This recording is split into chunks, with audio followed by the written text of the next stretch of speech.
headlines kan mga barata, lokal na gobyerno kang Naga determinado sa paggamit ng renewable energy bilang solusyon sa halangkaw na babayadan sa konsumo sa kuryente. Planong pagbisita kang LTO Naga sa mga eskwelahan para itukdo ang tamang pagsunod sa traffic regulation, suportado kang Naga Central School 1. Sarong-harong sa San Fernando, Camarines Sur, nasulo. Sarong pinagtutubudan rebelde, gadan sa engkwentro sa Labo, Camarines Norte kang Sabado. Diyos marhay na hapon. Ako si Mark Mendoza, ang saindong tagapaghatod Bareta. Ang paggamit kang renewable energy kang lokal na gobyerno kang siyudad ng Naga sa urog na madaling panahon ang mahiling ni Mayor Nelson Ligacion na makakatabang sa halangkaw na babayadan bulan-bulan sa konsumo sa kuryente kang lokal na gobyerno kang Naga. Aramon ang kumpletong detalye sa report ni Melvin Machado. Seryoso ang lokal na gobyerno kang Naga na mapababa ang binabayadan na bulanan na konsumo sa kuryente. Kang nakalis na Desyembre, 8 million pesos ang binayadan sa kaso Reco 2. Kang nakalis na Enero, aabuton sa 7 million pesos ang bayadan sa kuryente.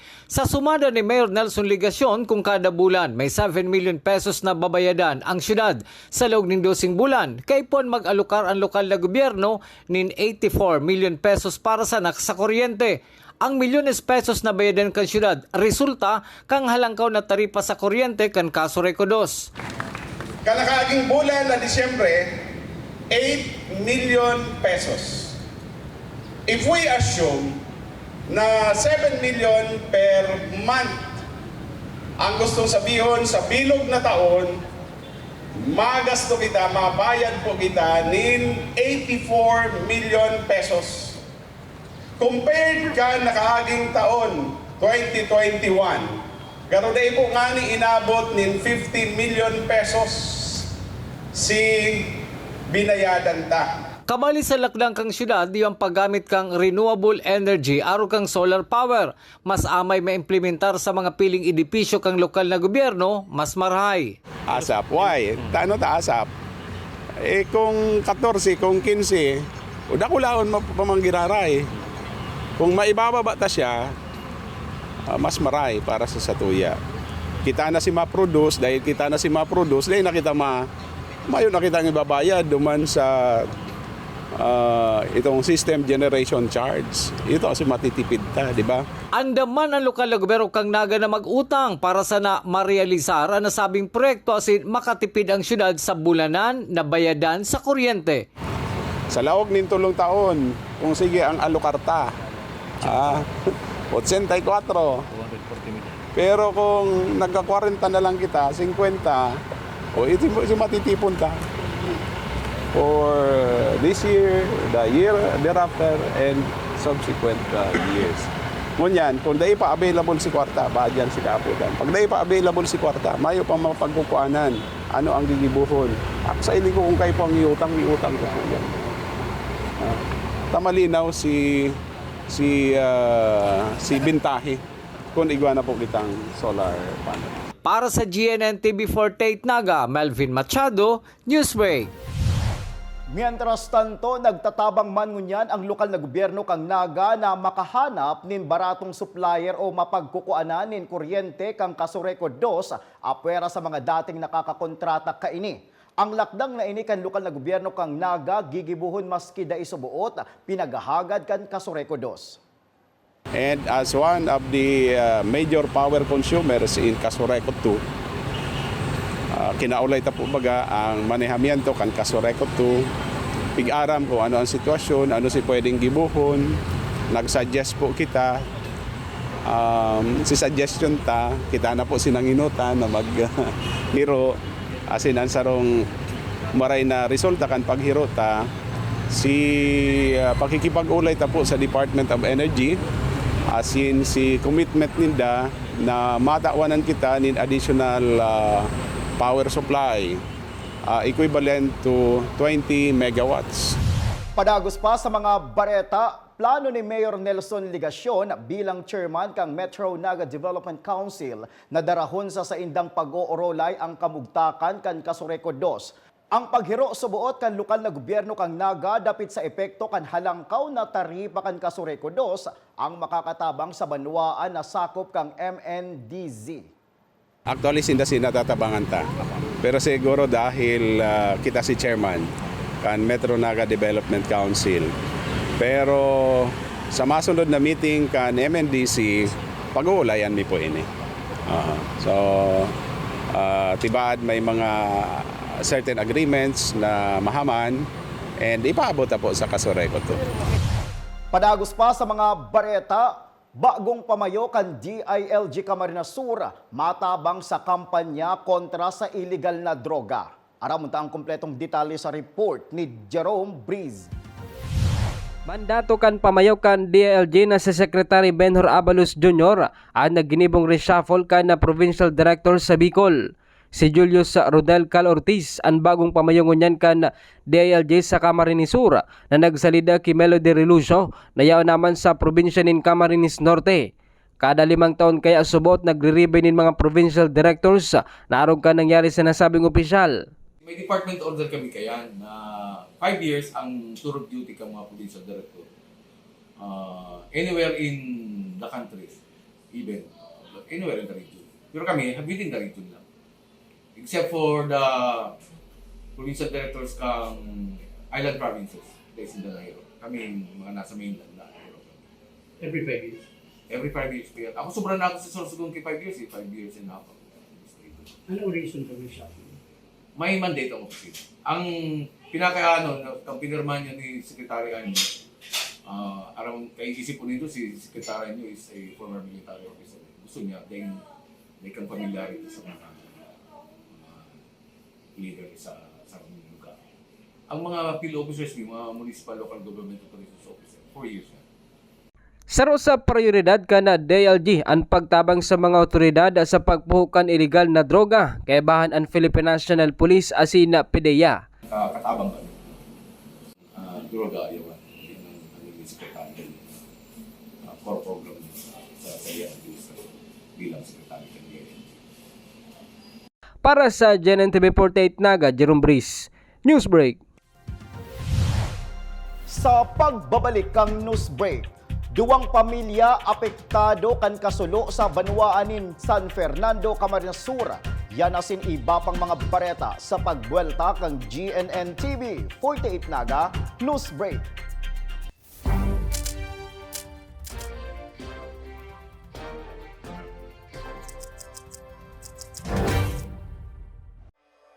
Mas pinalinaw, mas pinalakas, mas pinalawak.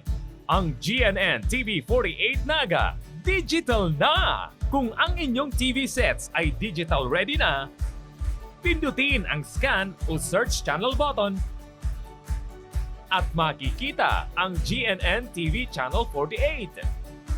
Maaaring gumamit ng indoor o outdoor antenna para sa mas klarong panonood. Ganito rin ang gagawin kung kayo ay gumagamit ng digital box.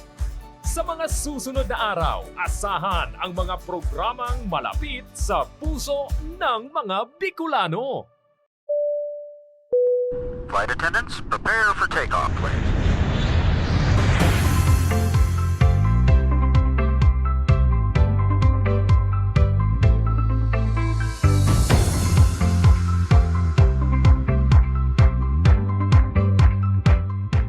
Slip flight vest over your head. Take the tape around your waist.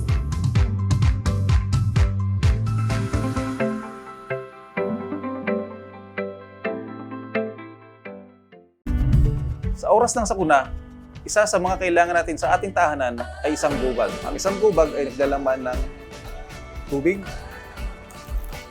mga dilata at biscuits upang hindi tayo magutom, energy bars or energy drink, first aid kit, communication devices tulad ng flashlights at batteries, whistles o pito, portable radio at extra cellphone. Mas mabuti kung meron tayong prepaid load guard. Tools tulad ng Swiss knife at gunting. Maaari din tayo magdagdag ng lubid. At huwag natin kakalimutan ang hygiene kit na naglalaman ng sabon, tissue, toothpaste, toothbrush at face mask. Sa lahat ng oras, laging bukas nakahanda ang aming tanggapan. Tandaan, ang Bicolanong Alerto, pirming protektado. Work with business executive or turn yourself to become one. Explore the career in the world of business with NCF's Bachelor of Science in Business Administration, major in Financial Management. This degree prepares you to excel in the financial service sector. Start it right with NCF's College of Accountancy and Finance.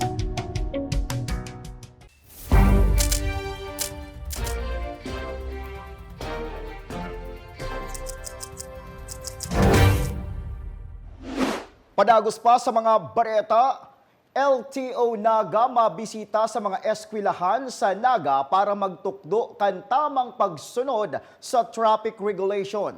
Ang detalye aramunta sa report ni Melvin Machado. Sa sunod-sunod na road crash na nangyayari sa Kabicolan, nananotara ni Ms. Grace Rojas, Chief of Office kang Land Transportation Office TD Sanaga, ang kakulanganin pakanood ka mga driver asin ibang road users ang nahiling niyang kausakan mga aksidente sa tinampo. Huli kay ni kay Ponsubot maedukar ang mga driver asin mismo ang publiko kan tamang paggamit kang tinampo. Plano ka nasabing opisyal na magbisita sa mga eskwelahan sa Naga para gibuhon ang nasabing programa. Pero tinitingnan ko rin po yung kuwan ng accident. Kung na-notice nyo, di ba nagkaroon tayo ng widening ng ating roads? Pero parang nakita ko parang mas dumami yung mga road crash natin. O ibig sabihin, kulang yung education. Kulang yung learnings ng mga both the driver and other road users. Kaya kailangan po natin ma-educate, hindi lang yung driver, ibig sabihin. Lahat po. Kaya nga, when I was in Sorsogon, pumupunta lang ako sa mga schools. And I'm planning dito rin, napuntahan ko ang mga schools para mabigyan natin ng proper education yung mga kabataan sa early age nila. Kumbinsido man si Principal Frederick Maldoza kang Naga Central School 1 sa lakdang na ini kan pamayo kang LTO Naga. Iyo maray man yan na siguro at the very early age kan mga aki maano naman sinda matukduan kan si mga tamang traffic rules kasi importante man nga ni talaga yan na lalong-lalo na pag nagtungtong na sinda baganin secondary school, pwede na sindang magkuaning student driver's permit. So mas maray na sa early age pigo-orient na pigluluhay-luhay ng i-educate ang mga aki about traffic rules and regulations. Maray iyan na programa kang Land Transportation Office. Para sa GNN TV 48 Naga, Melvin Machado, Newsway. Sa iba pang issue, makakatabang sa mga paratukdo ang tauna na pagkakaigwanin in service training kung saan pinagpapaurog subuot si kakayanan kan mga maestra sa pagtukdo. Ang INSET ang nakaprograma na kan DepEd kada makakaigwanin semestral break ang mga estudyante. Ang katuyuhan kan in-service training para i-upskill, i-update, i-upgrade si mga teachers about their teaching strategies, sigabos na mga dapat pang i-input sa mga teacher tanganing pagbaralikan kan eskwela properly oriented sinda in refresh kan mga bagong updates about sa Department of Education. Sa iba pang police report, 2 pamilya apektado kan kasulo sa banwaanin San Fernando, Camarines Sur. Aramon taman ang kompletong detalye sa report ni Jerome Breeze. Mayong naisalbar na gamit si Tatay Tomas sa Paradela Jr. asin ang duwa niyang aki matapos na matumtum ning kalayaon sa rong residensya sa Zona 5 Bonifacio San Fernando, Camarines Sur sa nangyaring kasulo pasado alas 10 nin banggi ka nakaaging Sabado. Sigun kay Paradela, ang nasabing harong nakaistaraan sa iyang duwang aki, asin mayong naisalbar dawa na sarong gamit. Dagdag pa ni Paradela, medyo naabala subuot ang pagabot kan mga bumbero sa sendang residensya. Magin ang kwarta na nagkakantidad 10,000 pesos anday nakasalbar sa nasabing kasulo. Magin inibapag ang mga kagamitan. Sa pangyayari kanyo, mga alas 10, nag-around kami, kukurap na, may kalayo na. O dagan, pag kasi may ating ko dyan, may pag-isip niya, makalos to ya, makalos siya yung doang ating tumakampan. O yun ang sinagapan nila, nakalos naman, napunta kami, ni Fire, kaya lang si Fire, harapala lang, mag-abot, hindi, naging kalayo. Pero napundo mo dyan. Sigun pa kay Paradela, posibleng faulty electrical wiring subot ang naging kausa kan kasulo sa harong. Diyan nagpuon sa bangka sa wiring. Si wiring. Diyan lang nagpuon. Ang sabi uraw kay itong manugang ko, nagkakasulo na, may sulo na. Pag dalagan yun, kusog mo talaga si sulo. Kung sa klulo, di sa katarayan nga ako, pagkaapod man nga ako ng parta. Sabi ni si Kalayo, yun, nag-apod mo si katarayan ko, kundi medyo, sabi ko kan medyo dawaan. 10 minutes lang, abala 15 minutes, primati na. Mayo pa man ngunyanin pigpapaluwas ni opisyal na pahayag na BFP San Fernando kung ano ang pinakakausa kan kasulo asin konperaan kantidad kan danyo sa nasabing insidente. Para sa GNN TV 48 Naga, Jerome Breeze, Newsbreak. Sa iba pang bareta, saroan gadan sa lado kan mga rebelding grupo na nakainkwentro kan 9th Infantry Battalion sa Barangay Kanapawan, Labo, Camarines Norte, pasado alauna 40 nin hapon kan aldaw nin Sabado. Ang bangkay kang pinagtutubudan na rebelde ang iwinalat kang sayang mga pag-iriba na nagdurulag. Nawalat man ang sarong M16 rifle, bala asin magazine. Siniguro kan liderato kang 9th Infantry Division Philippine Army na kung mayong magkuakan bangkay, ang militar na subuot ang mataonin disenteng lubong digdi. Asin yan ang kateripunan kan mga bareta ngunya na aldaw. Day malingaw na bisitahon ang Samoyang official Facebook fanpage asin ilike ang GNN TV 48 Naga para pirmi kitang updated sa mga bareta asin istoryang bida ang Bicolano. Liwat ako po si Mark Mendoza. Digdisa na yan sa GNN TV 48 Naga Newsbreak.